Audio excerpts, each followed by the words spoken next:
నమస్తే ఫ్రెండ్స్. ఇంట్లో ఇట్లా ఒక దొండ చెట్టు ఉంటేనైతే వారానికి ఒకసారి కూరకైతే ఎట్లాంటి ఇబ్బంది లేకుండా ఒక తక్కువ ఒక పావు కిలో దొండకాయలైనా కూడా మనం కోసుకోవచ్చు. ఇంకా అంతకంటే ఎక్కువనే కాస్తుంది, కానీ మినిమం ఒక పావు కిలో అని అయితే ఈజీగా వెళ్తాయి. మా చెట్టుకైతే ఈసారి అయితే మంచిగా కాసినాయి కాయలు. ఈ చెట్టు పెట్టినప్పటి నుంచి ఇప్పటి వరకు ఒక 4-5 సార్లు కోసినాం, కానీ ఈసారి అయితే ఇంకా మంచిగా కాసినాయి.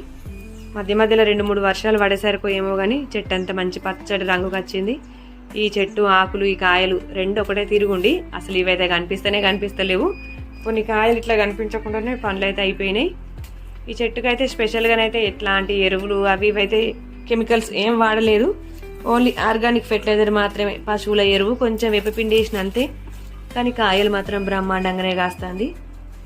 ఈ చెట్టు శశి గార్డెన్ నుంచి అయితే నేను కొని పెట్టిన తర్వాత ఒక నెల నుంచెల్లే కాయలు కాసులు స్టార్ట్ అయింది.